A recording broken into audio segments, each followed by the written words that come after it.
Oi, eu sou o Carlos Marcelo, sou estudante de economia e vou fazer uma análise do filme O Poço, do ponto de vista da economia, dos incentivos econômicos que tem nesse sistema que tem no filme. Então eu já aviso que vai ter spoilers. E sim, tem uma perspectiva muito religiosa por trás desse filme. Existem várias referências ao Inferno de Dante, também aos Sete Pecados, ao número 666, e tem referências bíblicas, mas eu vou falar só da perspectiva econômica aqui, que muita gente está confundindo e muita gente está achando que essa é uma crítica ao capitalismo, como é que funciona o nosso sistema. Na verdade, o que mostram no filme O Poço é muito longe do que se poderia chamar de capitalismo. Assim, na verdade, o problema da falta de comida, que no começo tem bastante comida e daí as pessoas dos primeiros andares vão comendo tudo, é um problema que, na verdade, não tem a ver com um sistema específico. Isso aí, se tu tiver um modelo como aquele, em que não existe incentivo para se poupar, qualquer que seja o sistema econômico, vai ter o problema da falta de comida para os últimos andares. Na verdade, o nome do problema disso é tragédia dos bens comuns, em que, na verdade, se você não tem direito de propriedade, vai acabar faltando. Todo mundo vai querer usufruir ao máximo e não existe incentivo para se poupar. Então, um bom exemplo da tragédia dos bens comuns é a questão dos peixes, por exemplo. Sempre tem toda hora aparece uma matéria de jornal dizendo que tem alguma espécie de peixe que está sofrendo risco de extinção, porque os pescadores estão pescando demais. Agora, a gente não vê esse problema acontecer com os bois, porcos e galinhas, por exemplo, porque eles são propriedade privada do fazendeiro. Então, ele vai cuidar para que a taxa de reprodução consiga se equiparar com a taxa de abate. Agora, com os pescadores, eles não têm propriedade sobre os peixes, então eles não têm incentivo nenhum para querer poupar. Se um pescador quiser, por exemplo, em nome da preservação dos peixes, pescar menos, não existe nenhuma garantia de que ele vá conseguir preservar aquilo, porque os outros pescadores podem ir lá e pescar o que ele deixou de pescar. Eles podem se aproveitar disso. Então teria que haver alguma garantia de que todos vão poupar, na verdade. E essa garantia seria feita com a propriedade privada, como se faz com o solo. Se cada fazendeiro tem o seu próprio terreno, cada um vai poupar o seu próprio gado. E assim cada um cuida do seu. Agora, o que acontece no filme O Poço é que os que estão em um andar, eles têm toda aquela comida à disposição nos primeiros andares e não existe garantia nenhuma de que quem está embaixo vá consumir. Tanto quem está em cima quanto quem está embaixo não existe como saber se eles vão poupar também. Então, todo mundo acaba tendo o incentivo de consumir ao máximo. E, além do mais, ainda existe um incentivo contraproducente, que é o fato de que, se tu pegar para poupar para mais tarde, tem o calor ou frio extremo que te impede de poupar para momentos posteriores. Então, tudo ali é feito para que se consuma ao máximo. Então, assim, o pessoal fala que é uma crítica ao capitalismo. O pessoal fala que, por exemplo, tem a questão, a metáfora da divisão de classes, que quem está em cima tem tudo, quem está embaixo não tem nada. Tem, por exemplo, o velhinho que pergunta pro cara: tu é comunista por acaso? quando o cara resolve falar que deveriam poupar, ser solidários.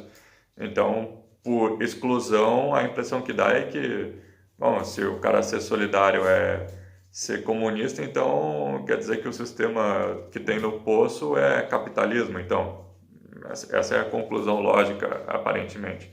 Agora, se a gente for olhar para o que a gente tem no nosso mundo, na vida real, não tem como o poço ser uma alegoria para o que a gente vive, porque no poço eles têm aquele momento de 2 minutos mais ou menos para comer e depois o resto do dia eles não têm mais o que fazer.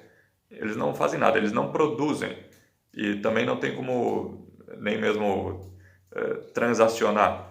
Digamos que eles pudessem produzir, né? Também eles poderiam fazer trocas, fazer barganhas, só que não existe nada disso. As pessoas simplesmente ficam esperando que uma entidade lá de cima possa prover a comida. Então, que nome que a gente dá para um sistema em que tem uma entidade centralizada que fornece comida e que é responsável por toda a produção, né? Ela detém os meios de produção, só ela, centralizadamente, e daí ela manda de cima para baixo para as pessoas que não produzem nada.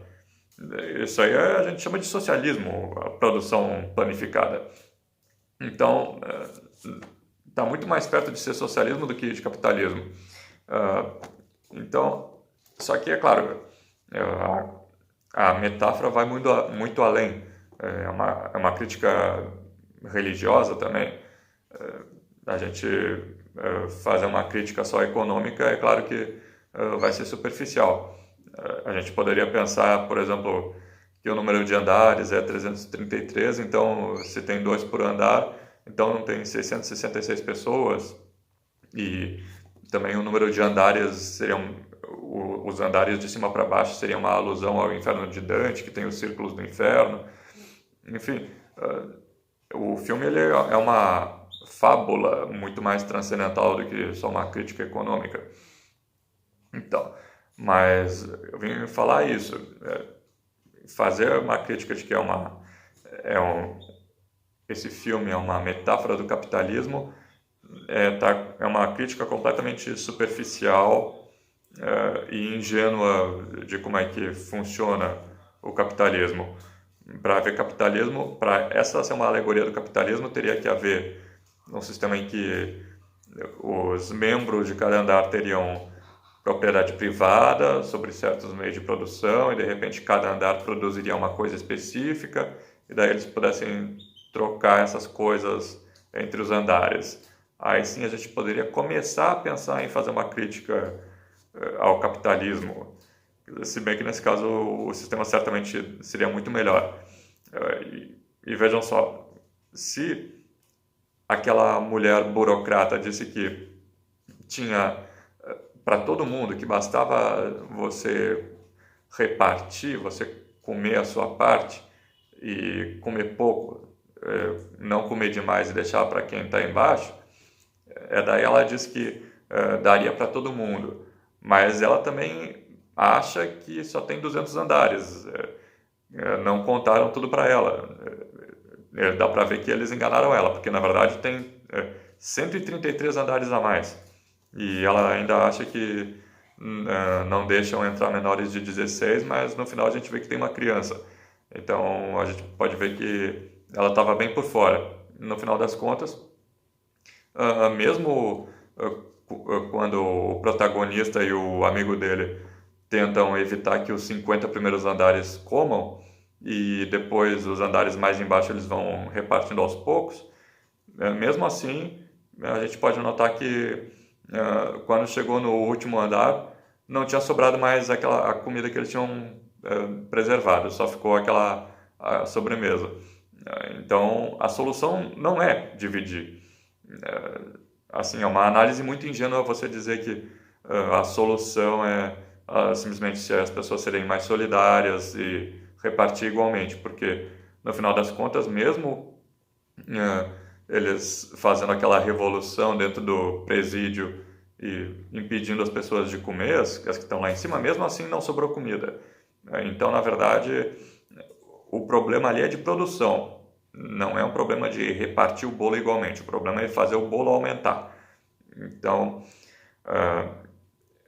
se tem uma crítica econômica aí, é uma crítica ao fato de não haver, por exemplo, a possibilidade de as pessoas cuidarem da própria vida, terem propriedade privada para poder fazer, por merecer, e poder ter a sua própria produção. As pessoas ficam sem fazer nada esperando ganhar ali, digamos, um auxílio do governo que vem de cima. Quer dizer, isso está mais para uma crítica ao modelo intervencionista, em que o governo controla tudo, do que uma crítica ao capitalismo. Porque se você não tem como produzir, se você não tem como fazer trocas, se você não tem propriedade privada, se é uma autoridade centralizada que produz tudo lá de cima, então não venha falar que é um problema de capitalismo. Essa é a crítica econômica que eu estou fazendo em cima do filme O Poço. O problema é a tragédia dos bens comuns, que se você não tem incentivos para poupar, é claro que você vai acabar consumindo tudo. Porque não é que você não seja solidário, você quer ser solidário, mas você não tem garantia nenhuma de que os outros também sejam. Então, essa é a minha análise que eu faço, que eu não vi ninguém falar da tragédia dos bens comuns até agora. Então, é isso. Tchau.